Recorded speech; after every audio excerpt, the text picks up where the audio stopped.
أستغفر الله ربي وأتوب إليه. أستغفر الله ربي وأتوب إليه. أستغفر الله ربي وأتوب إليه. أعوذ بالله السميع العليم من الشيطان اللعين الرجيم. بسم الله الرحمن الرحيم. الحمد لله الذي لا يبلغ مدحته القائلون ولا يحصي نعماءه العادون ولا يؤدي حقه المجتهدون. الذي لا يدركه بعد الهمم ولا يناله غوص الفتن جلت عظمته. والصلاة والسلام والتحية والإكرام على البشير النذير السراج المنير الطهر الطاهر الدر الفاخر العلم الظاهر المنصور المؤيد الرسول المسدد سيدنا ونبينا بالقاسم محمد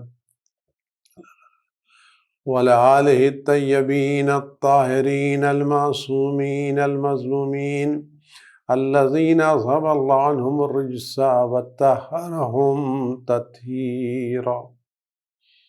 سيما على بقية الله في العالمين وخاتم أئمة المعصومين الكهف الحسين وغياث المستر المستكين ملجأ الهاربين وعصمة المعتصمين.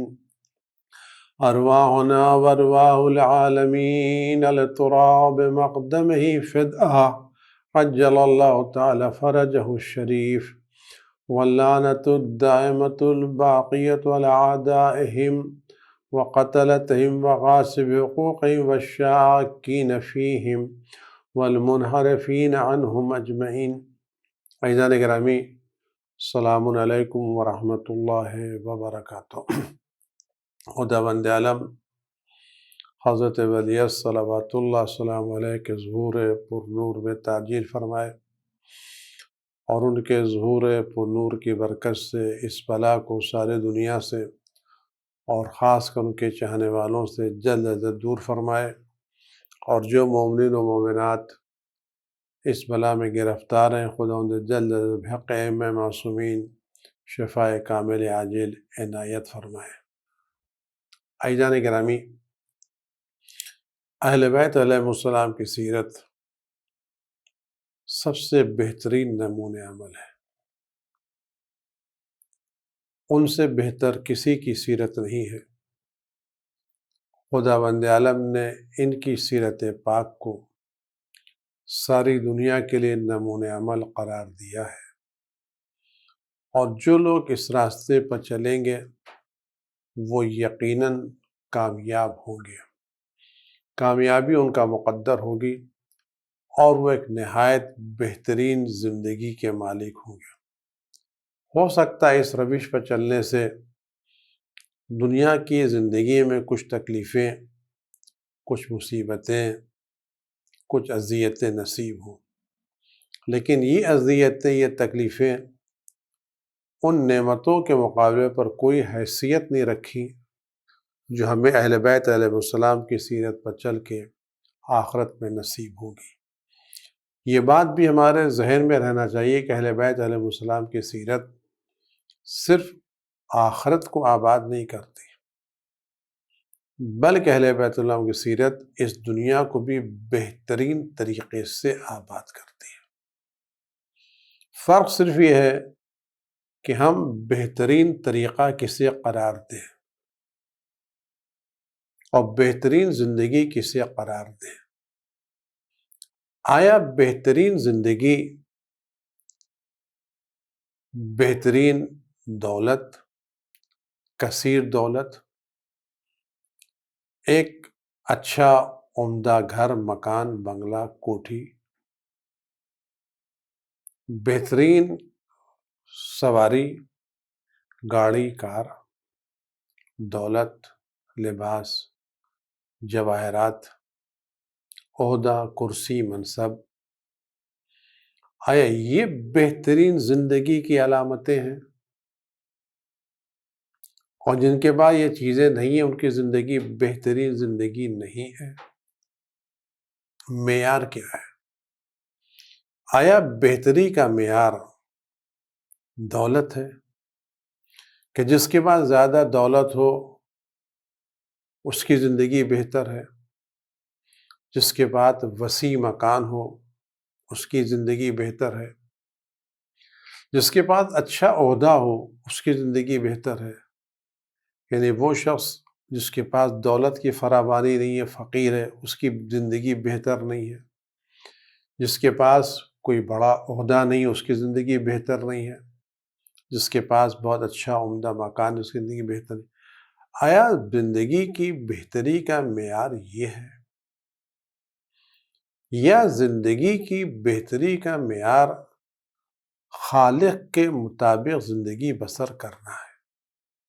معیار کیا ہے؟ ہم پہلے یہ معیار طے کر لیں کہ بہترین زندگی ہے کس کی۔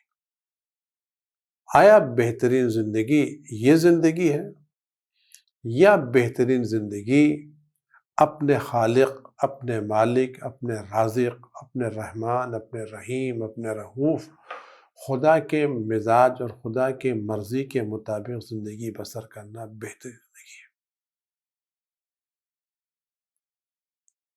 میں سے ایک چھوٹی سی مثال آپ سے دوں، بات آپ کی خدمت میں گزارش کروں، خدا سے دعا کروں خدا توفیق دے کہ بات آپ کے اذان عالیہ تک پہنچ سکے۔ اگر میرے پاس دولت بہت زیادہ ہے اور میں نے زندگی بھر یہ دولت کمائی، میں نے کمایا تو لاکھوں میں، کروڑوں میں، اربوں میں، میں نے اپنی زندگی میں اس دولت کا کتنا حصہ استعمال کیا اپنے وجود پر؟ میں نے مکان تو بنایا 100 کمروں کا، محل بنایا، لیکن میں خود تو ایک ہی کمرے میں رہا۔ سارا محل میرا تھا لیکن میرے استعمال میں تو ایک ہی کمرہ رہا، باقی کمرے دوسروں کے استعمال میں رہے۔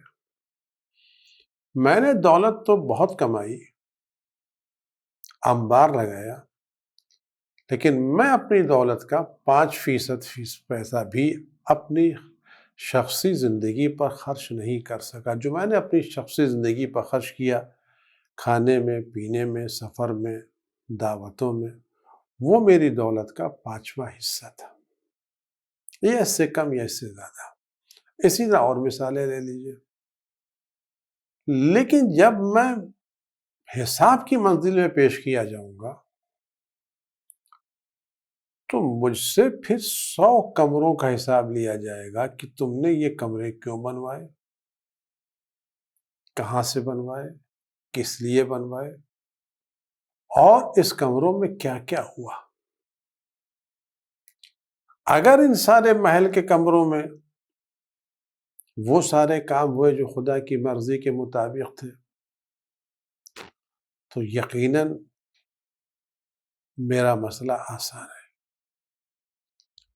لیکن اگر سوال دوسرا ہوا تو رہا تو میں ایک کمرے میں اور حساب مجھے دینا پڑ رہا ہے 100 کمروں کا۔ میں نے دولت کمائی تو بہت زیادہ، اپنی زندگی پر صرف کی 5%، تو میں اپنی کمائی ہوئی دولت سے صرف 5% ہی استفادہ کر سکا، حساب کتاب تو مجھے 100% کا دینا ہے، اور ایک ایک پائی کا حساب دینا ہے، کیونکہ روایت میں ایک انسان میدان قیامت اس وقت تک قدم آگے نہیں بڑھا سکتا جب تک وہ یہ نہ بتائے کہ اس نے دولت حاصل کہاں کی اور دولت خرچ کہاں کی۔ اب آپ غور کریں، اگر یہ دولت کا 5واں حصہ ہم نے اپنی ذات پر باقی ہم چھوڑ کے چلے گئے، انویسٹمنٹ کر کے چلے گئے، اور صحیح کام میں یہ پیسے استعمال نہیں ہوئے، تو اس وقت یہ کروڑ روپے ہمارے نعمت بنیں گے یا عذاب بنیں گے؟ اس لیے کہ ہمیں تو حساب 100 کا دینا ہے نا، کہ ہم یہ 100 لائے کہاں اور ہم نے یہ 100 خرچ کہاں کیے۔ ہم نے تو اپنی زندگی پہ خالی 5% خرچ کیا، تو اس وقت یہ دولت کی فراوانی ہمارے نعمت بنے گی، ہماری بہترین زندگی کا نمونہ قرار پائے گی، یہ ہمارے لیے مشکل ترین چیز ثابت ہوگی۔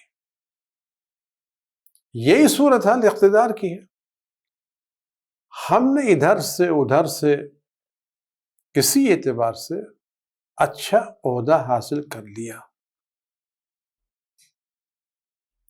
اور جب تک ہم سروس میں تھے ہم نے اس عہدے سے فائدہ اٹھایا،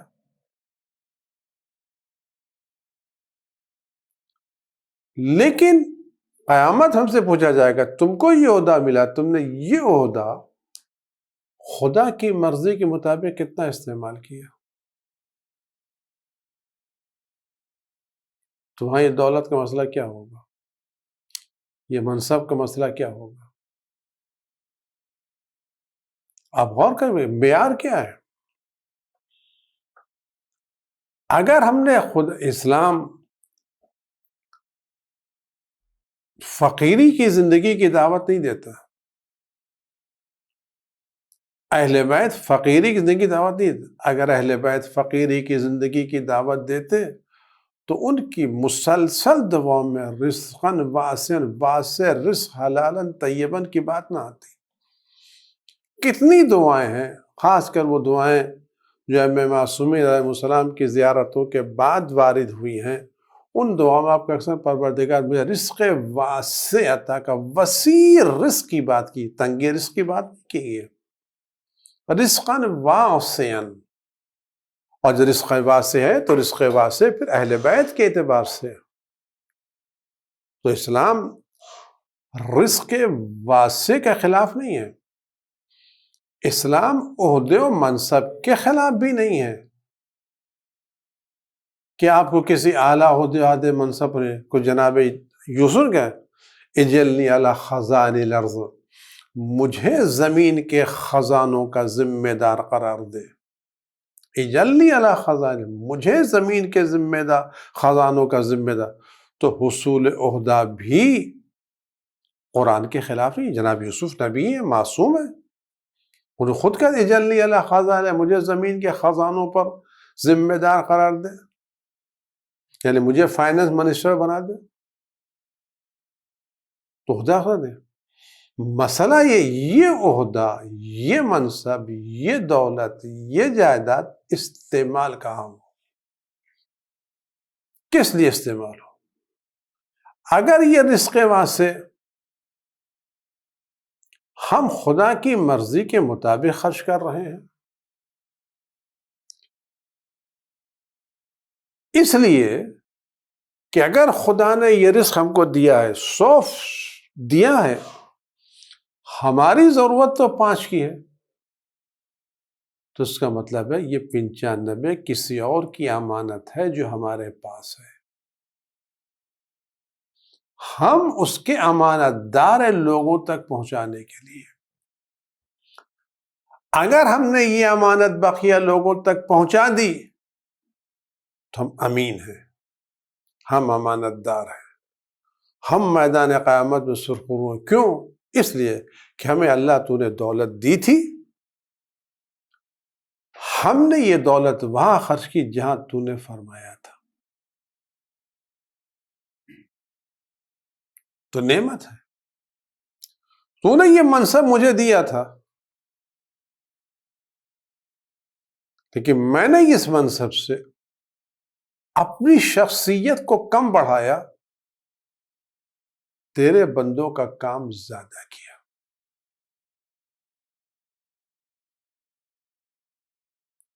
روایتوں میں ہے اگر خدا بند عالم تم کو کسی عہدے کسی منصب تک پہنچا دے تو تمہاری ذمہ داری بنتی ہے کہ بندگان خدا کی خدمت کرو. یہ عہدہ غرور تکبر سر اٹھانے کے لیے نہیں دیا گیا ہے، یہ عہدہ خدمت خلق کے لیے دیا گیا. خدا بند عالم نے سب سے بڑا عہدہ پیغمبر اکرم صلی اللہ علیہ وآلہ وسلم کو دیا، اشرف مرسلین، سردار انبیاء، کل کائنات کے مالک. سب سے بڑا عہدہ نبوت و رسالت و ہدایت و امامت کا رسول خدا صلی اللہ علیہ وسلم کو دیا نہیں دیا. اتنا بڑا عہدہ دینے میں کیا کہا؟ وَخْفِضْ جَنَاحَكَ لِلْمُؤْمِنِينَ. پیغمبر ہم نے آپ کو اتنا بڑا عہدہ دیا ہے تو آپ اپنے شانوں کو مومنین جھکا دیں. یعنی عہدے کے بعد خدا بند عالم نے پیغمبر کو تکبر کا حکم نہیں دیا، انکساری کا حکم دیا.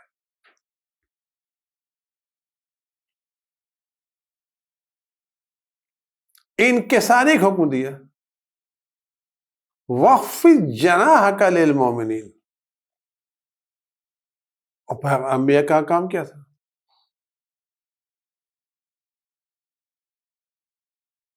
اہل بیت کا کام کیا تھا؟ اتنے بڑے عہدے پر فائز ہونے کے باوجود، کل کائنات کے مالک ہونے کے باوجود، جب امام رضا صلوات اللہ السلام علیہ کے یہاں دسترخوان بچھتا تھا تو اس دسترخوان پر جہاں سب لوگ ہوتے تھے وہاں ان کے غلام بھی اسی دسترخوان پر بیٹھتے تھے اور وہی غذا کھاتے تھے. اہل بیت سے رہتی ہے. آج ہمارا کام کیا ہے؟ ہمارے گھر میں نوکر ہیں، چاکر ہیں، خانسامہ ہیں، کام کرنے والی ہیں. ہم جب کھانا پکتا ہے لگتا ہے تو جب ہم گھر والے کھانا کھا لیتے ہیں تو جو بچ جاتا ہے وہ اپنے نوکروں اور چاکروں کو دیتے ہیں. امام زین العابدین علیہ السلام واقعی امام کے بارے میں ملتا ہے کہ جب ان کے کیا کھانا پکتا تھا اور کبھی کبھی اپنے ہاتھوں سے کھانے میں شریک ہوتا، پکانے میں شریک ہو جاتے تھے تو جو دیگ یا پتیلی تیار ہوتی تھی تو وہ سب سے پہلے جو اس کھانے کا جو پکوان تھا، جو سالن تھا، جو بھی پکتا تھا، اس کا جو سب سے اچھا حصہ ہوتا تھا وہ پہلے فقیروں میں دوسروں میں تقسیم کرتے تھے، پھر بعد میں کھاتے تھے. ہمارا کہ جو بچ جاتا ہے وہ نوکروں کے کھلاتے ہیں. امام اپنے کھانے میں نوکروں کو شریک کرتے تھے. تو یہ عہدہ زندگی کا معیار کیا ہے؟ روایتوں میں کہ اگر تم کسی عہدے پر فائز ہو اور تمہارے سامنے کوئی کام آ جائے اور تمہارا کوئی برادر مومن لے کر کام آئے تو تمہاری ذمہ داری ہے اس کا کام کر لینا. اور اگر یہ کام نہیں کیا تو کل میدان قیامت میں ہمیں جواب دینا پڑے گا ہم نے اپنے عہدے کا صحیح استعمال نہیں کیا. ہم نے اپنے عہدے کا صحیح مصرف نہیں کیا ہے. تو چاہے دولت ہو، چاہے گھر مکان ہو، چاہے منصب و عہدہ ہو، اس میں بہترین زندگی اس کی ہے جو ان تمام چیزوں کو وہاں خرچ کرے جہاں دینے والے نے کہا ہے. ایسا نہ ہو یہ ساری چیزیں ہمارے لیے آزمائش کا سبب بن جائے. اور ان چیزوں میں زندگی، نعمتیں، صرف دولت، عہدہ، منصب، گھر مکان، صرف یہ چیزیں نہیں ہیں. ہمارے پاس کوئی فکر ہے قوم کی اصلاح کی، ہم اس فکر کو استعمال کر کے قوم کو، ہم نے اگر فکر استعمال نہیں کی، یہ بھی تو نعمت ہے. عقل نعمت ہے نہیں ہے، علم نعمت ہے نعمت نہیں ہے.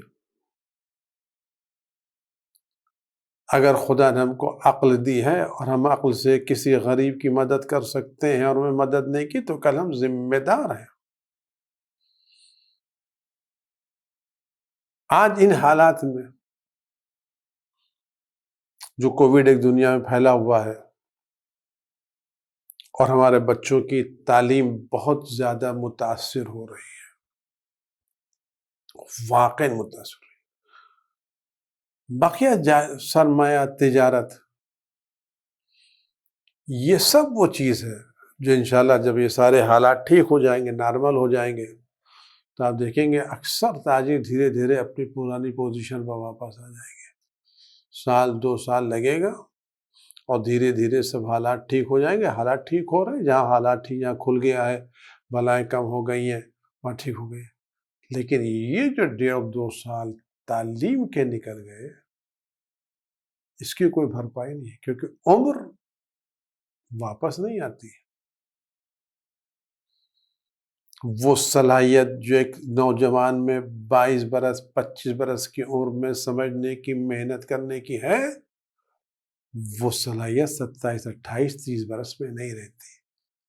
30 31 برس میں جو ہے وہ 35 40 برس میں نہیں رہتی، جو 35 40 برس میں ہے وہ اور آگے نہیں رہتی.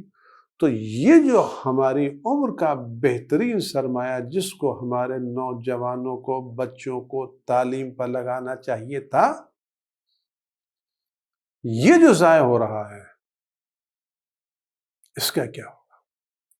یہ اثرات ابھی آپ نہیں دیکھیں گے. اس تعلیمی نقصان کے جو دنیاوی اثرات پڑیں گے، یہ تو آپ کو شاید 8-10 سال کے بعد پتہ چلیں کہ اس کی تعلیمی نقصانات کیا ہوئے ہیں. اس کی وجہ یہ کہ ابھی جو بچہ ہے اسکول میں ہے، جو پڑھ رہا تھا، محنت کر رہا تھا، اور اس کی پڑھائی چھوٹ گئی، اس کا دل پڑھنے سے اچاٹ ہو گیا اور امتحان نہیں دے پایا. ہم نے ایوریج کی بنیاد پر کو پاس کر لیا، تو ایوریج کی بنیاد پر بچہ پاس تو ہو گیا، لیکن کیا اس ایوریج کی بنیاد پر اس کی صلاحیتیں بھی اوپر آئی یا نہیں آئی؟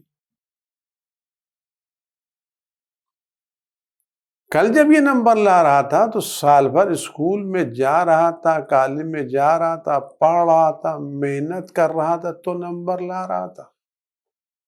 آج اسکول نہیں کھلے، کالج نہیں کھلے، سب لڑکے آن لائن کلاس اٹینڈ نہیں کر پاتے، امکانات نہیں ہیں. کسی کے پاس موبائل نہیں ہے، کسی پر کمپیوٹر نہیں ہے، کسی پر انٹرنیٹ نہیں ہے، کسی پر لائٹ نہیں ہے. اسکول میں تو سب چلے جاتے، لکھپتی بھی جاتے تھے، کروڑ پتی بھی جاتے تھے، غریب بھی جاتے تھے. کالج میں جس کو ایڈمٹ سب جاتے تھے، سب برابر سے اپنے استاد کا لیکچر سنتے تھے، چلے جاتے تھے. لیکن وہ غریب جس کے پاس اسمارٹ فون نہیں ہے، ٹیبلٹ نہیں ہے، کمپیوٹر نہیں ہے، لائٹ نہیں ہے، انٹرنیٹ نہیں ہے، یا انٹرنیٹ ہے تو اسپیڈ نہیں ہے. آپ شہروں کی بات نہ کریں، آپ گاؤں دیہات کی بات کریں. ہماری اکثریت گاؤں دیہات میں رہتی ہے. چھوٹے چھوٹے اسکولوں میں جو بچے پڑھنے چلے جاتے تھے، اب بچے چھوٹے بچے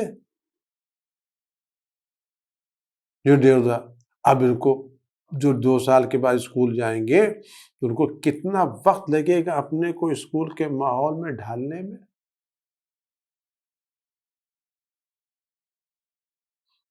تو اب یہ جو 10 سال میں عمر کر رہا تھا، تو یہ جو کمزور ہو گیا، تو یہ کمزوری کہاں تک جائے گی؟ دھیرے دھیرے دھیرے دھیرے دھیرے دھیرے جب یہ لڑکا 10 سال کے بعد کسی منصب پر فائز ہوگا تو یہ کمزوری اس وقت وہاں نظر آئے گی، ابھی نہیں.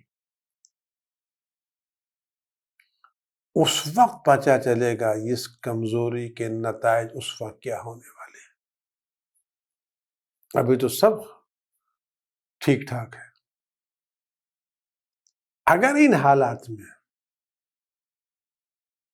قوم کے ذمہ دار، سمجھدار، درد مند افراد اپنے اس نسل کے بارے، تعلیم کے بارے میں کچھ سوچ سکتے ہیں۔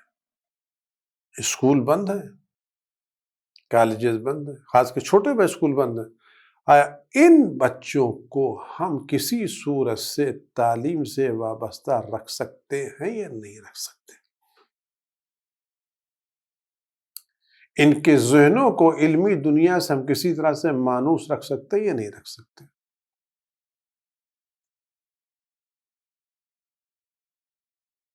حالات کا رونا الگ ہے، لیکن ان حالات سے صحیح استفادہ کرنا ایک الگ مسئلہ ہے۔ حضرت امام زین العابدین علیہ السلام کا دور بہت ہی حساس دور ہے، بہت ہی حساس دور ہے۔ یعنی وہ جو صورت ہے واقعہ کسی امام کیا نہیں ہے۔ واقع کربلا رونما ہو چکا ہے، بنی امیہ کے مظالم ہر طرح عام ہو چکے ہیں، خانہ کعبہ کو جلایا جا چکا ہے، مدینہ منورہ میں حملہ کیا جا چکا ہے۔ ایک عجیب کیفیت ہے ایسے ماحول کی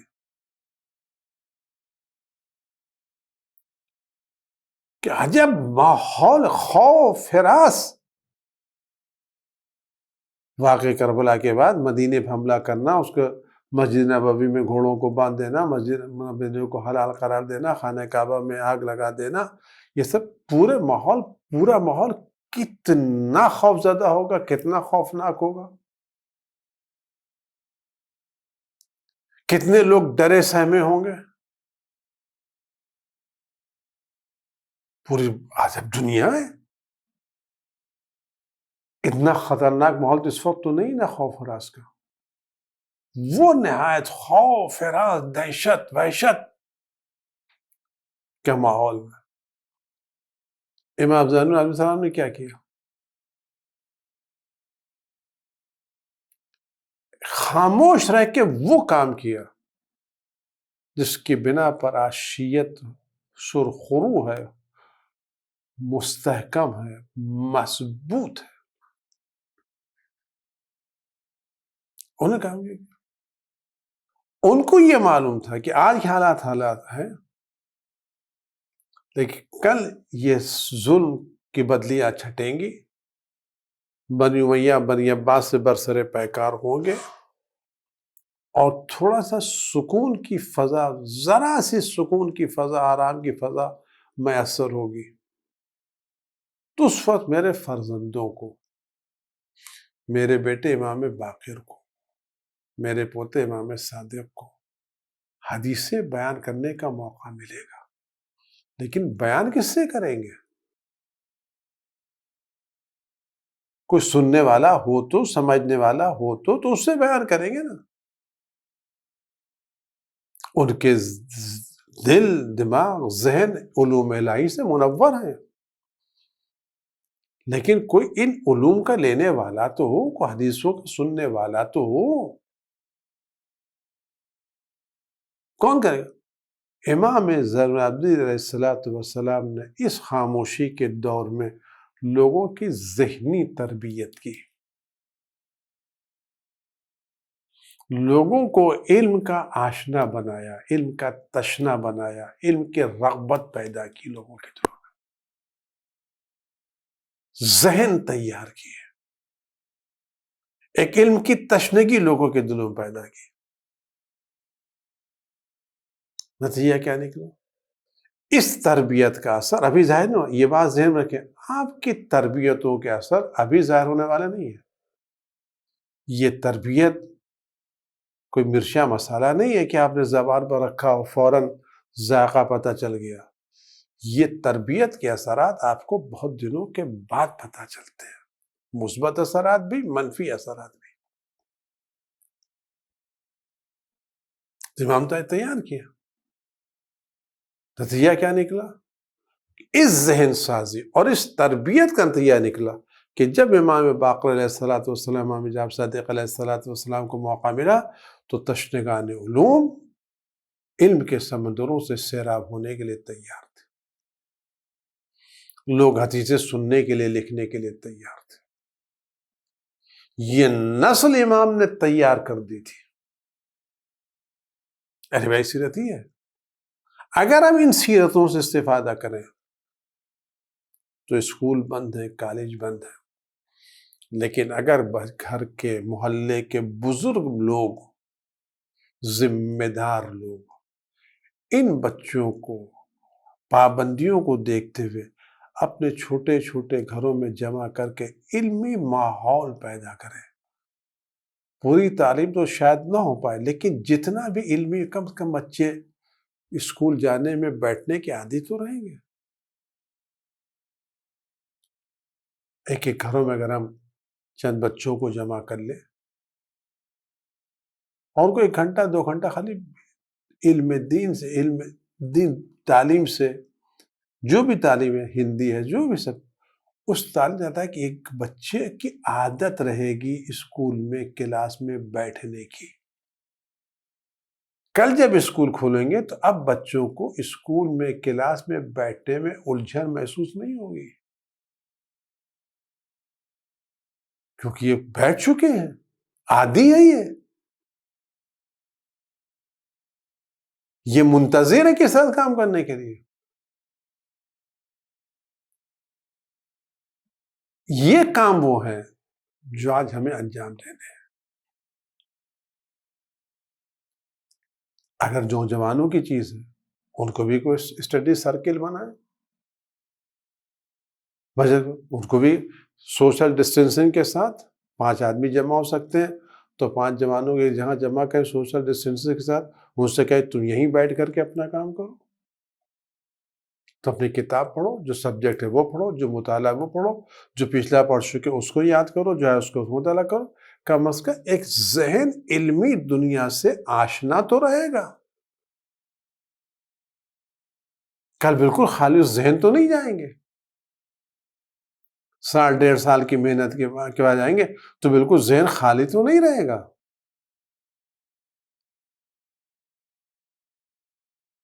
اگر ہم یہ کام کر لیں گے تو اس کے اثرات کل بہت ہی مثبت نظر آئیں گے۔ ہر آدمی اپنے اعتبار سے ذمہ دار ہے۔ یہ بلائیں ہمارے ہاتھوں میں نہیں ہیں، ان کے آنکڑے ہمارے ہاتھوں میں نہیں ہیں، ان کی پابندیاں ہمارے ہاتھوں میں نہیں ہیں، لیکن ان حالات میں لے کر کے اس سے کس طرح سے ہم اپنے نسل نو کی حفاظت کریں یہ ہم سوچ سکتے ہیں۔ اور آپ یقین جانیے، اگر کوئی بھی شخص خلوص نیت سے بندگان خدا کی بہتری کے لیے سوچے گا تو خدا بند عالم اس کی ضرور ہدایت کرے گا، ضرور اس کو راستہ دکھائے گا۔ ممکن نہیں کوئی خدا بند عالم کی مخلوق کی بہتری کے لیے فکر کرے اور یہ فکر خدائی فکر ہو، ریاکاری، سوشل میڈیا، واٹس ایپ کی بات نہ ہو، واقعاً ایک اپنی ذمہ داری کو محسوس کرتے ہوئے خدا کے تعلق سے اور ان بندگان خدا کے تعلق سے اگر اپنی ذمہ داری کو محسوس کرتے ہوئے کوئی قدم اٹھائے تو آپ یقین جانیے تائید الہی اس کو حاصل ہوگی، یقین جانیے امام وقت کی مدد اس کو حاصل ہوگی۔ آپ مت گھبرائیں، ہمت کریں، خدا سے، رسول سے، امام سے مدد مانگے اور بہترین زندگی یہی گزارے۔ بہترین ہم اپنی زندگی سے کتنا دوسروں کے لیے فائدہ مند ہو سکتے ہیں۔ بہترین زندگی نہیں کہ ہم دوسروں سے کتنا فائدہ اٹھا سکتے ہیں، یہ نہیں، فکر بدل دیں، یہ مت سوچئے ہم دوسروں سے کتنا فائدہ اٹھا سکتے ہیں، یہ سوچئے ہم دوسروں کو کتنا فائدہ پہنچا سکتے ہیں۔ تجارت کیا ہے؟ تاجر وہ نہیں ہے جو اپنے انبار میں، ویئر ہاؤس میں سامان جمع کر لے۔ کامیاب تاجر وہ ہے جو اپنے جمع شدہ مال کو پبلک میں بیچ ڈالے، لوگوں تک پہنچا دے۔ لوگوں سے فائدہ اٹھانا خود کو ذمہ دار قرار دینا ہے، لوگوں کو فائدہ پہنچانا، اپنے سرمایہ کو بہترین جگہ پر لگا دینا، استفادہ کرنا ہے، فائدہ اٹھانا، احسان مند ہونا ہے، اور دوسروں کو فائدہ پہنچانا اپنی زندگی کا کامیاب کام ہے۔ میں باتیں کروں، ہم یہ نہ سوچیں کس سے ہم کس کو کتنا فائدہ پہنچا سکتے ہیں، جتنا ہم فائدہ پہنچائیں گے اتنا ہی ہمارا فائدہ ہوگا، ہمارے اثرات ہوں گے، ہماری ترقی ہوگی۔ لہذا میں بات کر رہا ہوں، ہم اس دور غیبت میں یہ نہ سوچیں کہ امام کو جس سے ہمیں کیا ملتا ہے، ہم یہ سوچیں اس دور غیبت میں ہم امام وقت کی کیا خدمت کر سکتے ہیں۔ یہ نہ سوچیں ان کی وجہ سے ہم کیا خدمت کر سکتے ہیں، ہم کیا سعادت حاصل کر سکتے ہیں، ہم ان کے نام کو کس طرح کر سکتے ہیں، ہم خدمت کیا کر سکتے ہیں، ہم کس طرح ان کی خدمت کر سکتے ہیں۔ دعا کر کے ان کے بندگان خدا کی تربیت کر کے اس دور غیبت میں ہم خدمت امام کیا کیا کر سکتے ہیں، اور جتنی ہم خدمت کریں گے اتنا ہی ہمارے اجر میں، ہمارے ثواب میں، ہمارے درجہ اضافہ ہوگا۔ آئیے اس نئی دنیا میں نئی فکر کے ساتھ آگے بڑھیں اور دعا کریں خدا بند عالم سے ایک ایسی زندگی کی کہ گزارنے کی جس کا ہر لمحہ کل مرنے کے بعد ہماری سرخروئی کا سبب ہو، ہماری خوشی کا سبب ہو، ہماری بہتری کا سبب ہو، اور ہماری کامیاب زندگی سے ہو۔ خدا امام علیہ السلام کے ظہور پر نور میں تعجیل فرمائے، ہم سب کو ان کے خدمت گزاروں میں شمار فرمائے، ان کے موالیوں میں شمار فرمائے، اس بلا کو دور فرمائے، اور آپ جلدی سے حالات نارمل ہوں تاکہ مسجدیں کھلے، امام باڑے کھلے، ذکر اہل بیت ہو، ذکر خدا ہو، اور خدا سب کو محفوظ رکھے۔ قلب مقدس سے امام زمان ہم سب سے حاضر حضور فرمائے۔ والسلام علیکم ورحمۃ اللہ وبرکاتہ۔